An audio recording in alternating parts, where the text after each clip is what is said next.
This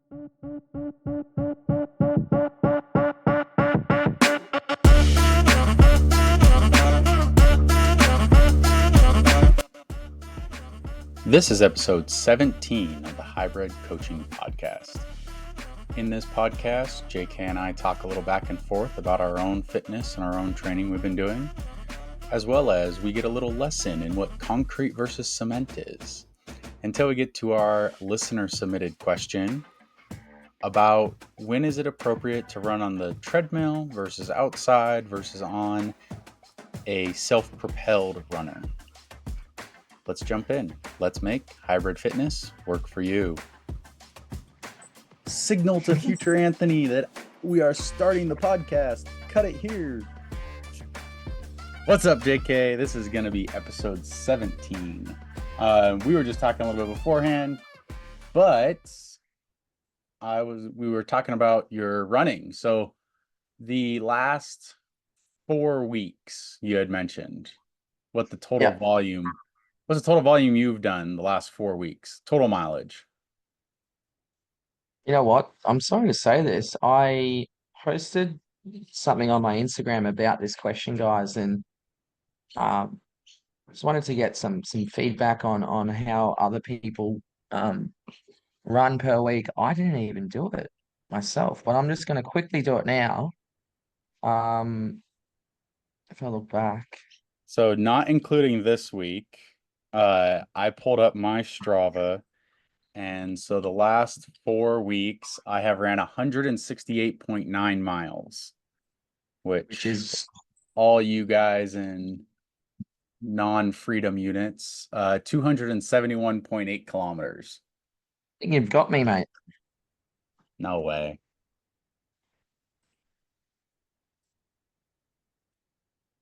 Don't forget to add up like your treadmill mileage too. Yeah. Mine, look, roughly is about 300 kilometers. Yeah, so you're like 30 kilometers more than me over 4 weeks. Yeah. Roughly. Yeah. You do about, what is that? I do about 42 to 45. So I'm doing like 40 to 45 miles a week. You're doing like right now probably 50. Yeah. So yeah, that's pretty close, but you're right around that 50 mark right now. The last few weeks. But you also, don't forget, you also, within those last 4 weeks, you have a taper week into Brisbane, and then what you did last week. So my next question to my Instagram audience was, out of those miles,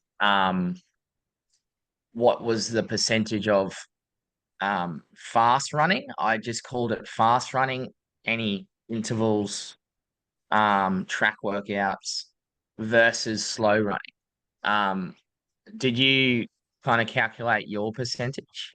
I don't know exactly, but I do know what I keep it around. So the way I do this is like, is it going to be mileage based or is it going to be time based? Because there's two definite different percentages for that, right?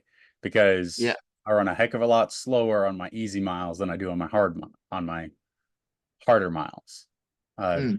So in terms of like what I usually keep it at, if you go off of like pure mileage, like how many hard miles to easy miles, it's mostly say 35% hard miles, 65 to 70% easy miles.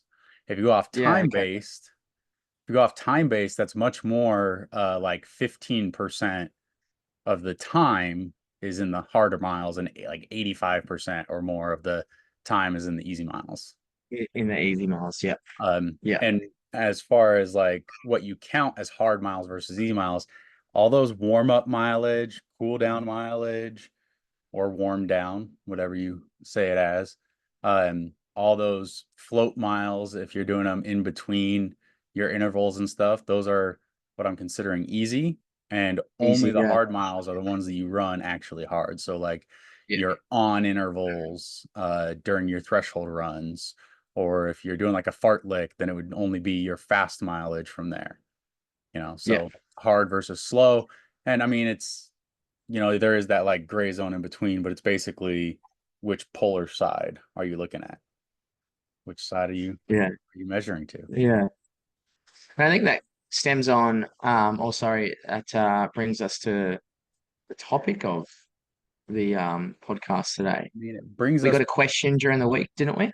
yes, we did. It brings us pretty close. And the question is more so, what is the preferred running? So I'm going to read the question exactly as it's written, and we'll get to it in just a minute. But for the podcast, I would be interested to hear your takes on how to implement different types of running. When is it best to use a regular treadmill versus self-propelled versus running outside?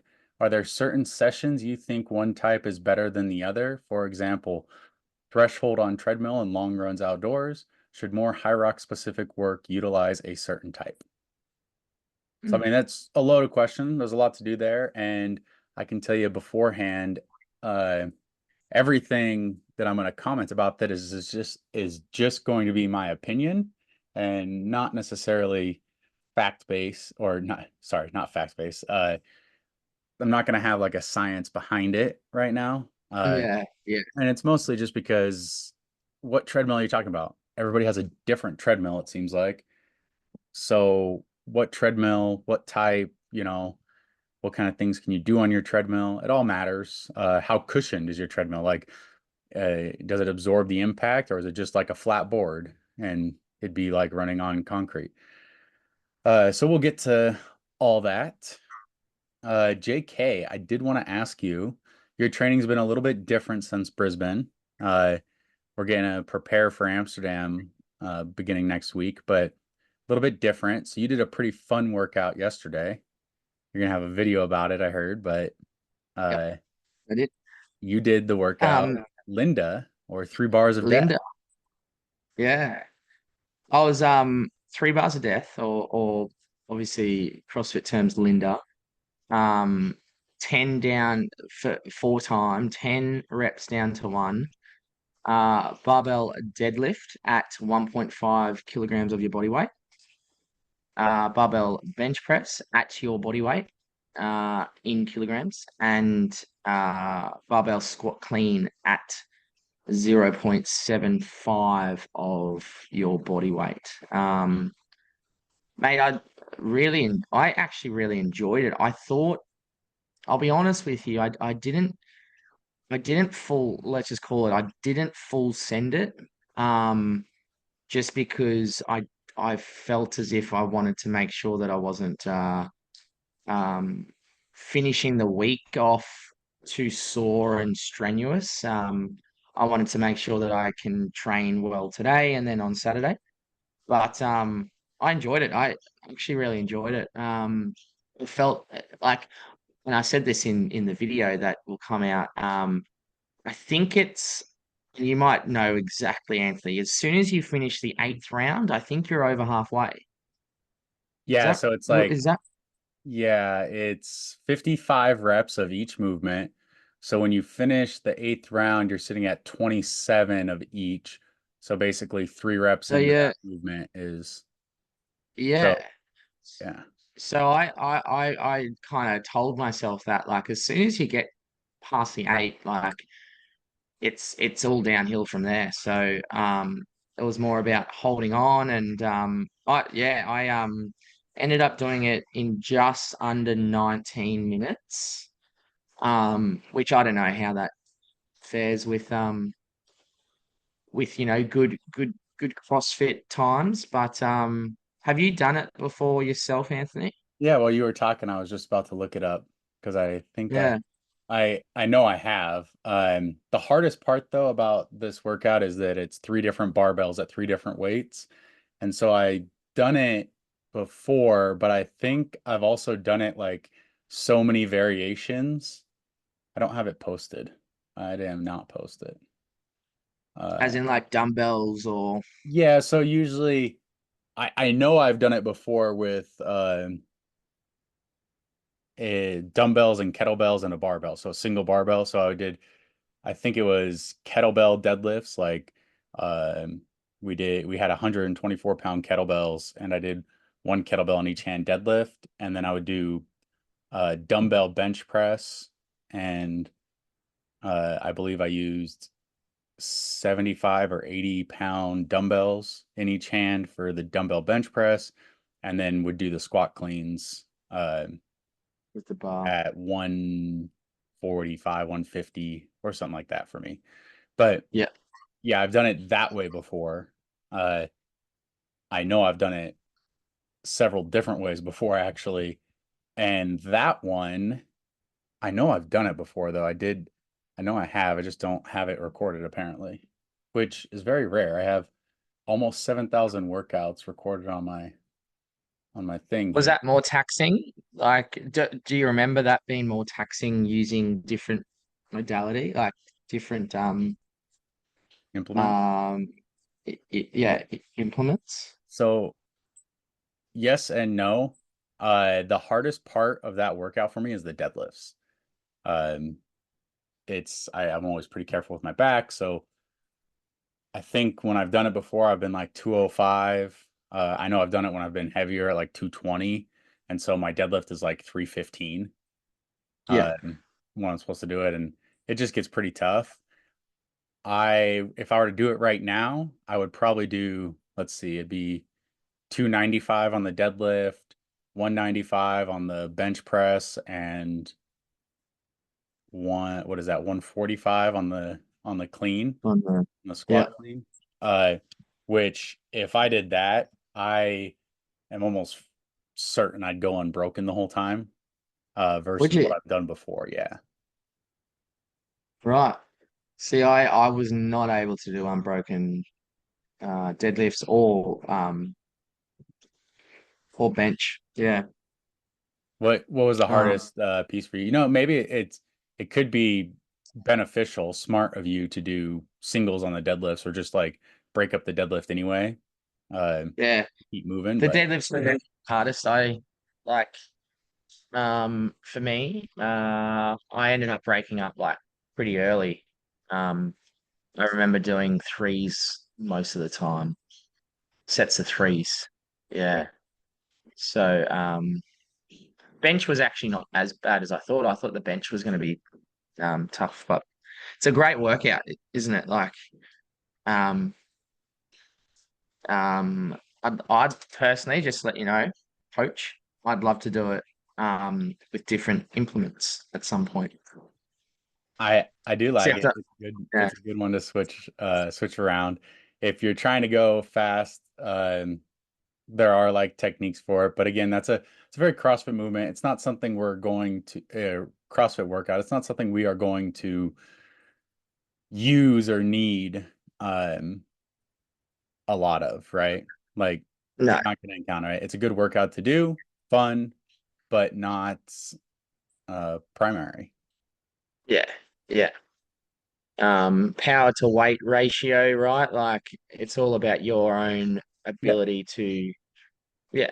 It's a Um, it's a workout it's a based workout. on your body weight. So whatever your body weight is going to determine how difficult the workout is for you. But because it's based on your body weight, it's going to be based on how strong you are for your body weight, right? Yeah, So the stronger you are in relation to your body size, it's a good power to weight ratio. power to weight ratio. Yeah, Figure it out. yeah. Yeah, good little measurement there. It's fun too. Not as long as a lot of the other stuff you do, but um, I hope you had fun doing it. No, I did. I enjoyed it, and ready to get back into the full High Rocks prep next week. Nice. Yeah.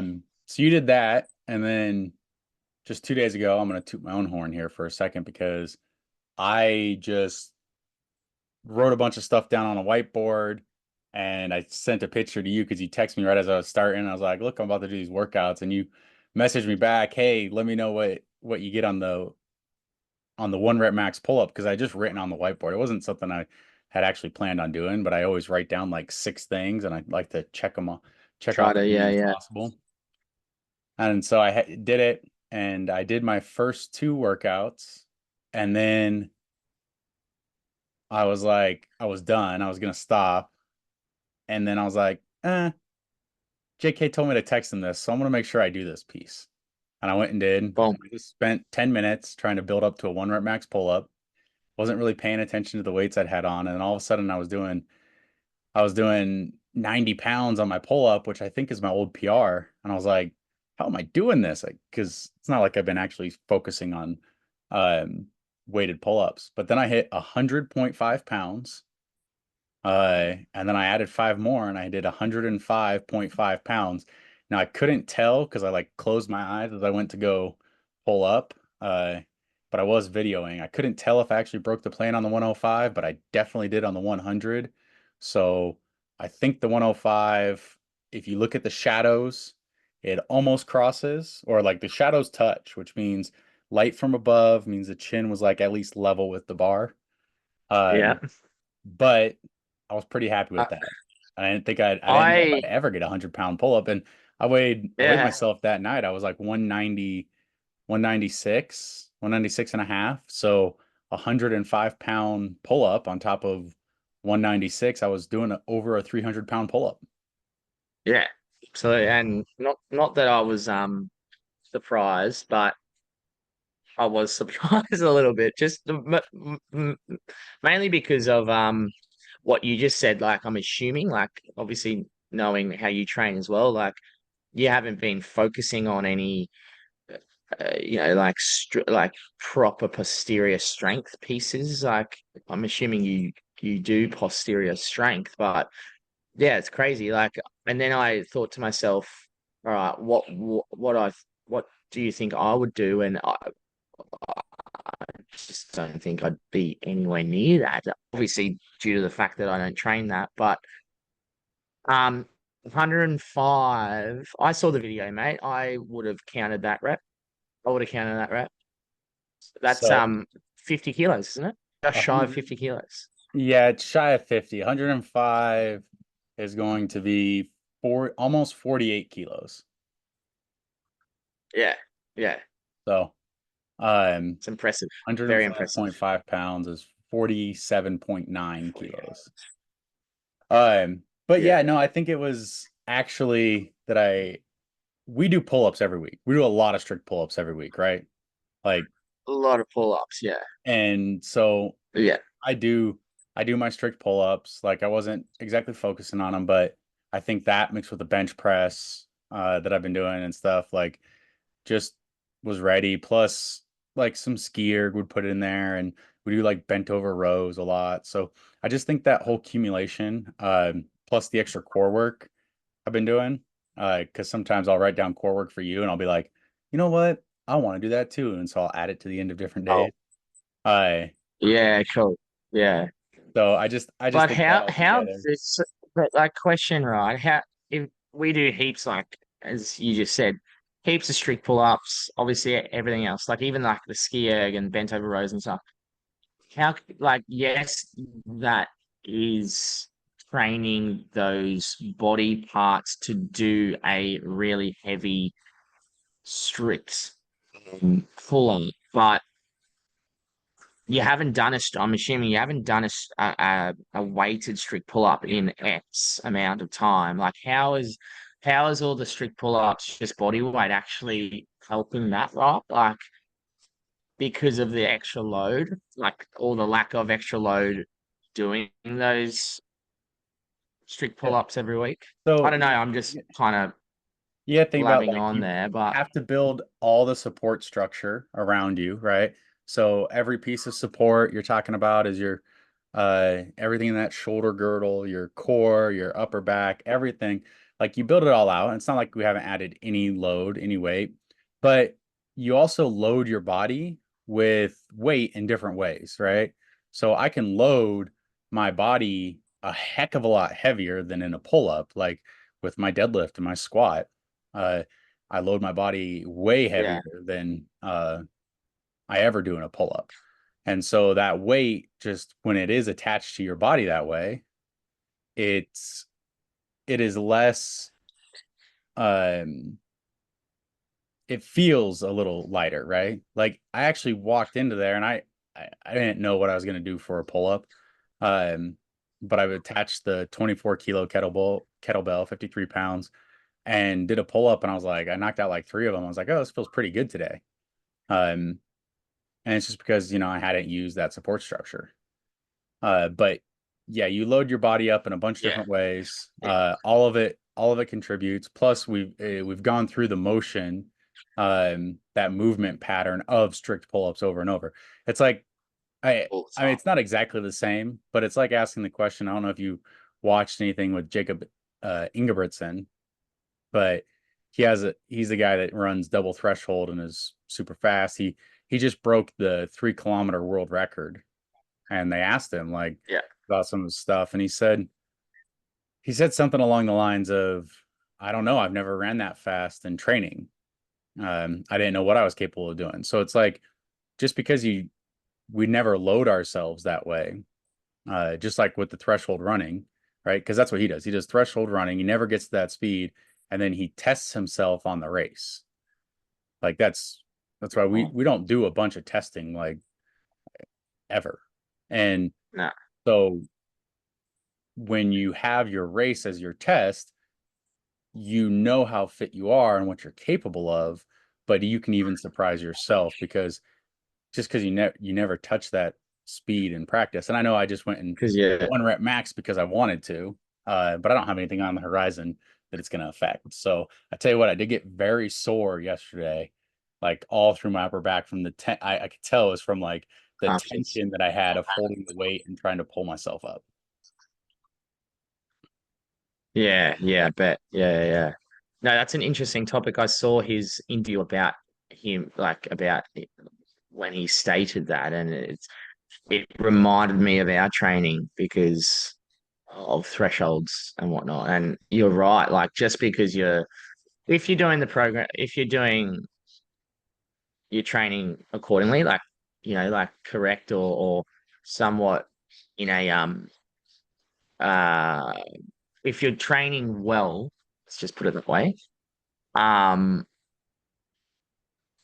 yeah, like he said, and also he said something like, yeah, he doesn't want to he saves he saves his race efforts for his race efforts or something like that. He saves his um he saves his 100% efforts for the race as opposed to doing it in training. Yeah. And Um, you build so that yeah, you build that up, that ability to run, or that ability to pull something even when you're tired. So exactly. yeah, I really like that. And I'm glad we got into that. So the topic for today, topic Yeah. is I just gotta get my Jake. I just gotta get my charger. But you Okay. keep going, Anthony. Well, I was gonna ask you, when do you use a treadmill, but Oh, you're gonna go charge it up. So I'll start and say, when do I not use a treadmill? Um, so I think a treadmill is super helpful for a bunch of different reasons. Number one, weather-wise, I know it's for us right now, it's summertime, and you in Australia, it's never not summer, I guess it seems like. So, yeah. uh, but we use a treadmill all the time. It gets very cold here in the winter. In the summer, our garage is like 90 degrees, but we'll use, and it depends on what type of treadmill, but when I talk about a treadmill, it's a motorized treadmill. Otherwise, I'll just say a self-propelled runner. Uh, but for the most part, once I got started, so just rewind the clock about a year and 2 months, so like 14 months, I'm about 40 pounds heavier than I am now. And running would cause a lot of impact load on a lot of my joints, right? So I needed a way, because I was pretty heavy, I needed a way to reduce that. So what I did is I got on the assault runner, and I would only run for like 5, 10, maybe 15 minutes at a time. It wasn't a lot, but just that reduced impact of being able to strike I'm pretty heavy footed. So like strike the treadmill was super important. And I consistently, for a lot of my easy runs, that's what I'll use is I'll either go, well, nowadays I'll go outside, but I think when you're first starting, just doing those 5, 10, 15 minutes on something that can reduce the impact on your joints is very important. Unless you're going to go outside and just like ruck or walk or hike or something, you should start maybe just on a self-propelled runner just to begin with, uh, just so you're not hurting yourself when you first start. Right? That's immediately what can happen, right? So Yeah. as you develop, as you start to become like more athletic, and you're not putting so much pressure on your joints with every step, right now I'd say I run, and I think you do too, all of my easy runs. So how we talked about earlier that time wise, 85% of my time work and whatever it turns out to be, like 65% of my easy mile or easy mileage wise, are all done outside. I'll go outside, I'll Same. go run, I'll run on asphalt, I'll run on gravel, I'll run on hard packed soil. Usually try to avoid concrete a little, but our shoes are so cushioned now that like I don't think running on concrete's going to be that bad. So I'll run on concrete too. Yeah. I'm exactly the same. Um, um, I think like, yeah, as you said at the start of the podcast, this is our opinion, right? Yeah, Yeah. But I think what you just said, Anthony, is I think if you're starting out running and let's just say you don't have a running background at all, you've got to look after yourself. That's health. Health is your main objective. So if you need to look after joints, as you said, like treadmills, um, to ease into it.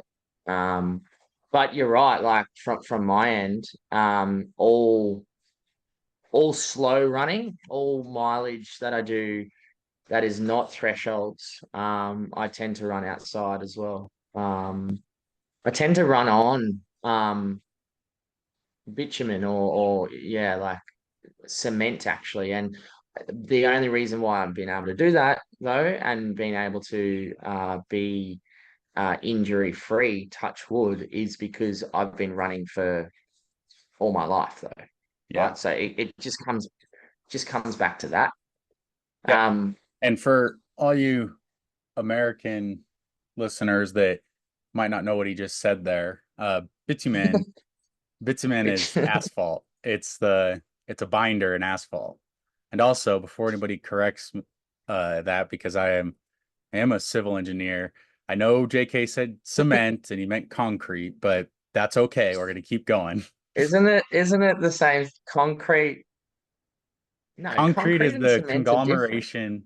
Concrete is the conglomeration that creates the hard surface rock that we work on. Cement is like the glue that's binding everything together, right? So it's I the learn it's every the time I talk to fired you, limestone inside. I learn so much every time I talk to you. What do Concrete you is what say? I've done my whole life. So Right. What was that word? Sorry. conglomerate. What does that even mean? So it's the mixture of everything together. So Yeah. concrete, Okay. here a little engineering stuff for you guys.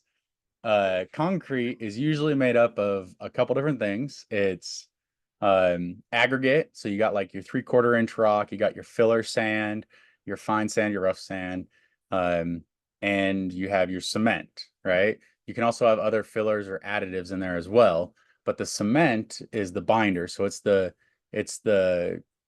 limestone that's been ground up and torched and everything so that it creates this binder that when you get it wet, it will glue everything together.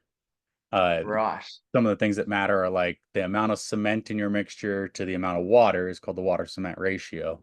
And you can actually use other things like fly ash and stuff. So you use less cement, so it still binds, but you can increase that ratio and make your concrete lighter or heavier. Has a whole bunch of different properties. But when you said you run on cement, you run on concrete. Run on concrete. There you Okay. go. There you go. As I just said, guys, I every time we jump on a phone call, Anthony. I I always learn something. I always learn something. My But concrete's go, been like my whole life for a long time. So yeah, I can tell. But going back to it, I run on treadmills um for all my intervals. For all my intervals. And the reason from my end, the my reason for that is because all my threshold intervals are at a pace. You set a pace and you either do it or you don't. There's no, there are variables, but there's lack of variables when you're on a treadmill. yeah. Um, so yeah, that's my take with if anything, if you're doing a workout that is involving trying to stick at a pace or hit a pace, um, it's a lot easier when you can just put the pace in and the way you go or the way you don't. So, yep. And then what I'd say to that is just the type of training we do, right? We do this threshold training and we measure it while on a treadmill, right? We measure it while we're there. If we measured it outside, I would go do it. You want to have as few confounding variables as possible. You want Yeah, to, if I'm doing my finger prick test or my earlobe test on a treadmill, the perfect thing would be to use that exact same treadmill every single time because yeah, that's how I know what correlates directly to what I tested for. So if you're going to use science-backed training, make sure that you utilize it properly because otherwise, yeah, like if I go and I'm like, oh yeah, this is what I did on this treadmill, now I'm going to go do it outside where there's more variables like wind resistance or there's weather types that like can adjust that. There's incline that can adjust like the way you're feeling when you run or how hard the effort is, you know. yeah, There's so many things that can be done outside that inside you just don't have those issues on the treadmill, right? yeah, And so the least things you can change, the least amount, you can keep the variables consistent so you know exactly what's changing. That's like perfect world theoretical, right? So when do you use do you do your warm-ups on that same treadmill or do you like so for me when I go do my thresholds I go run outside or sometimes I will and it's about 50-50. I'll run either outside or on the assault runner or a self-propelled treadmill for my warm-up run. I'll do my ah, intervals okay. on the treadmill and then I'll go back and do my cool down outside or on the assault runner as well.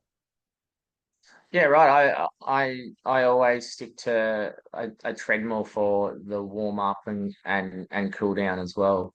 So the only times I use the assault runner I'll wait is when sorry is when I'm doing like a when I'm doing like a compromise session that um it's important to not have any break in between um station to run to station. Um, that's the most important thing because like this is something that I I find um hard and fascinating coaching athletes is trying to get them to understand that every like you've got to make sure that if you're doing intervals on a treadmill, you've got to make sure that the treadmill is continuing to move when you're resting, rather than having to start it up again and get it to pace. And some people find that hard to grasp, but it's just a matter of making sure that treadmill is actually continue to move. And look, we don't have a treadmill at home, Anthony. So we've got to go to gyms that are already the settings are already set up. We can't change the settings of that treadmill, obviously. So there's been a few treadmills that I jump on, and when I'm not on the actual treadmill, within 10 seconds, it turns off, right? So what I do this is what I had to do this maybe a month ago down in Sydney when I was jumping on a treadmill. I had to like jump off for my resting period, but every 5 seconds, use one of my legs to think as if the to tell the treadmill that I'm still on it. So you've got to think about those things. That's why sometimes an assault runner is actually the way to go, because you don't need to worry about that. Have you ever had to worry about all that type of stuff with a treadmill? No, so I didn't know the treadmill had No. a sensor like that where like it's not on. We just leave the treadmill running. One thing I did do And is, sorry, and does your treadmill just keep running? yeah, it'll just keep going. Ah, So right. I uh, yeah, so just the other day for the first time I ran my thresholds on the assault runner or a self-propelled treadmill. Mm, Um, and it was much more difficult for me to like, usually I can like zone out during my thresholds and just listen or watch whatever I want because the treadmill is keeping me in line, right? It's keeping me at the pace I need to go. So I don't have to like look down and make sure I'm going the right pace. But when you do the self-propelled treadmill, I had to watch it. I was like, okay, oh, there it is, like watching my speed that gets like red every 3 seconds or 5 seconds, whatever it is, watching like, am I faster? Am I slower? And like, so you're really yeah, trying to target just that pinpoint area. And I wouldn't say it was until probably my fifth interval when I was almost done where like I finally was able to maintain a really close approximation of like my speed yeah, using the self-propelled runner instead of the treadmill. I do say for the treadmill work, one of the things that it is very beneficial for is that it, again, reduces the load. And you'll hear us talk about that a lot, like reduces the load, reduces the impact. So what does that mean? Well, one of the things we do is JK can attest to, we do very high volume programming, very high volume training, right? And so you need to be able to have enough energy to get through everything. If you're out on a road, you're driving 20 minutes to it and that's your one workout you're doing while you're there, like that's a lot of energy and a lot of time dedicated to yeah, getting to a track or getting to um, something like that where you actually would spend more effort there, right? And you take more impact because no matter what you're running on, the treadmill, that base always has a little give. Like when yeah, you land on top of it, if you watch somebody on a treadmill, it bounces a little. Uh, and that impact, you just got to think that when you're out on the roads, you're absorbing all of that, right? Your joints, your legs are taking every pound. And there's no give. think about think about like how many steps you take during a run. Like you're thousands and thousands of strides. Mm, And all of that, just even a little bit difference adds up in your joints and your and the pounding on your feet and in your bones and everything, right? So yeah, it, we're not just doing running. So we go, we run, we have our threshold work, and then you usually go and do a lift afterwards.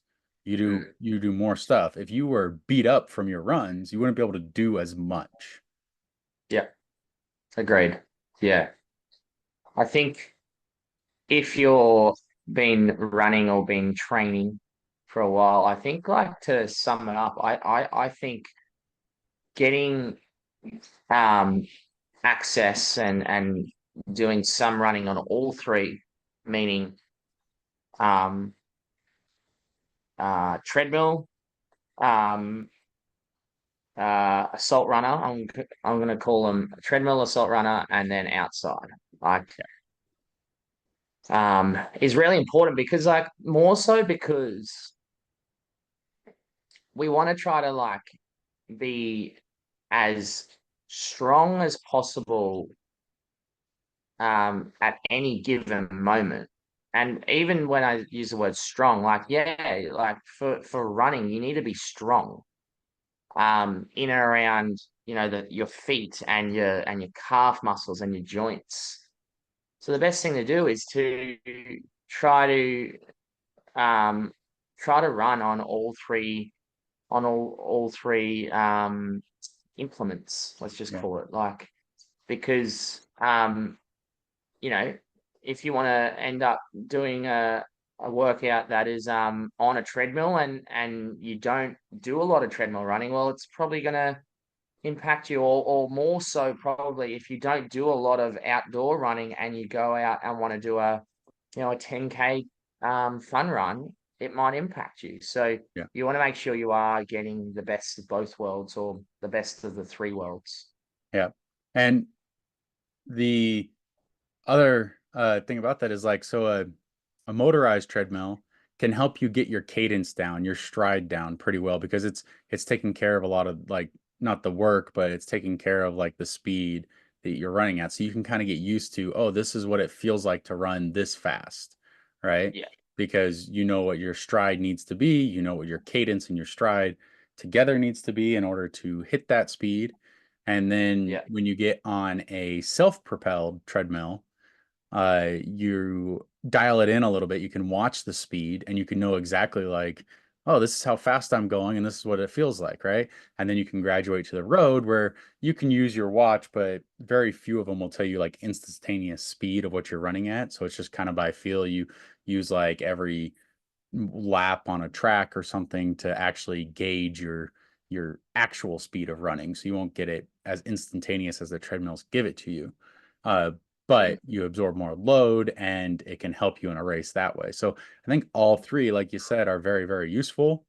You should interchange them a little bit, but I always prefer that if you are doing threshold training, you measured threshold on a certain device or at a track or at a on a treadmill, do it that way because that's what you measured use it that at. device. You Yeah. should, yeah, you should continue to do it that way. Like it's not going to be Mm. exactly the same.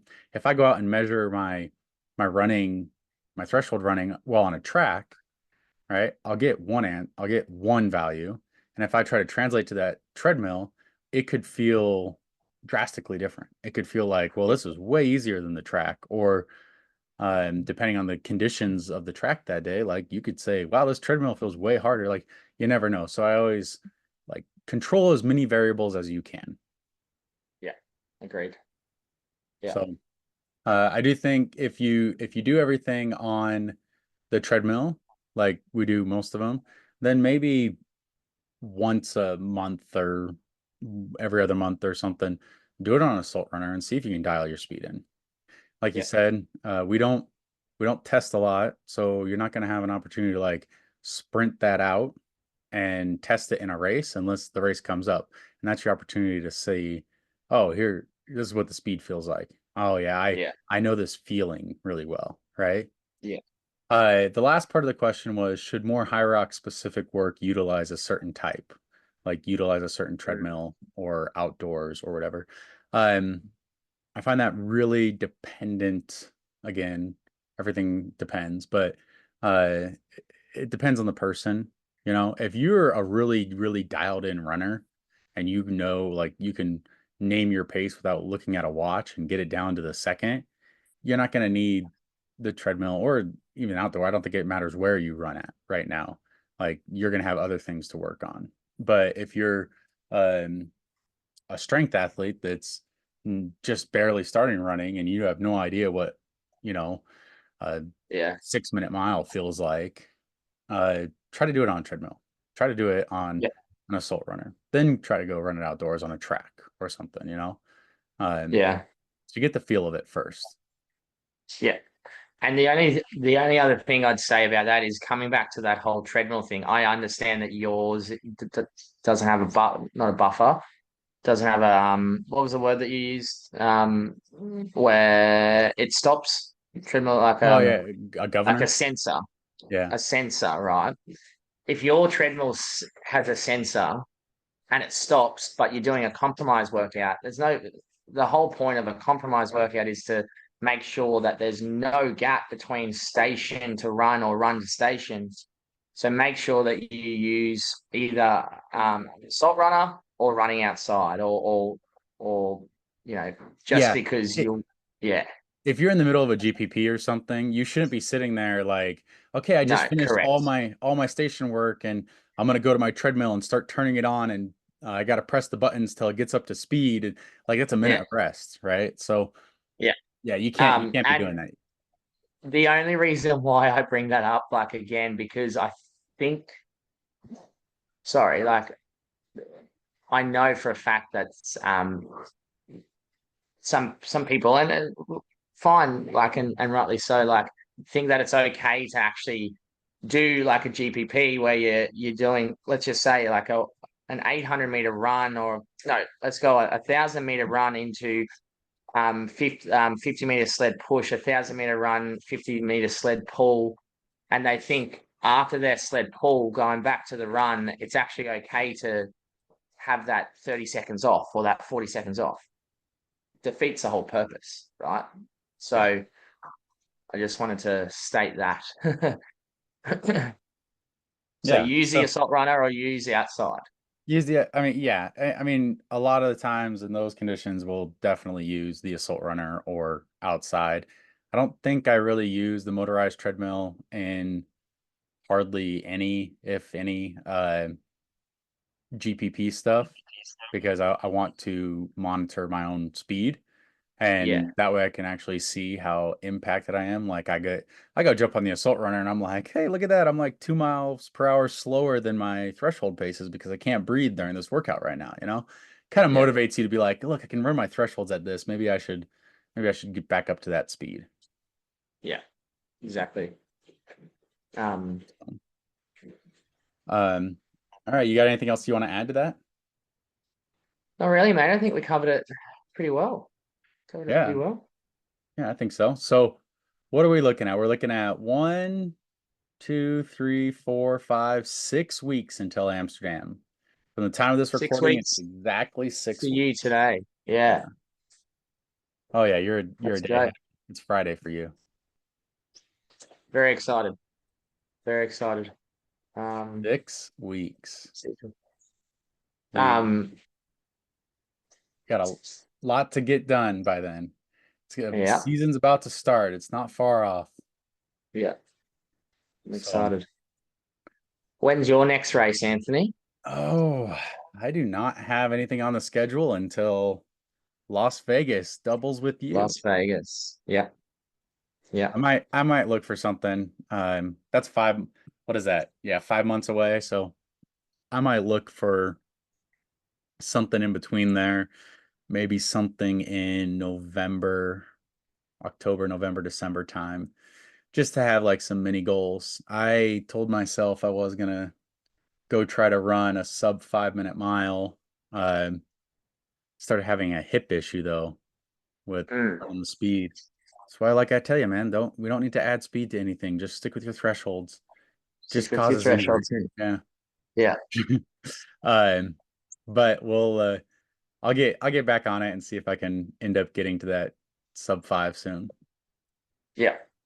Um, but you you gave me a goal of something that I'm gonna try to hit when we do our doubles together in Vegas, and it is a very far reach goal for me. So I believe I told you told me a time you wanted to do the thousands in, and I told you that's fine. I can do those times, but you have to do all the stations. Oh, the So stations. as long as I have that three plus minutes of rest in between each of the runs, I can hit those times. But I don't think I'm going to hit them if we don't. So Well, you got I five gotta work months, on that. mate. Yeah, You got 5 months.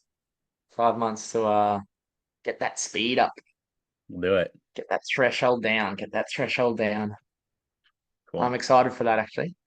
Yeah, me too. Um, Mate, I gotta run.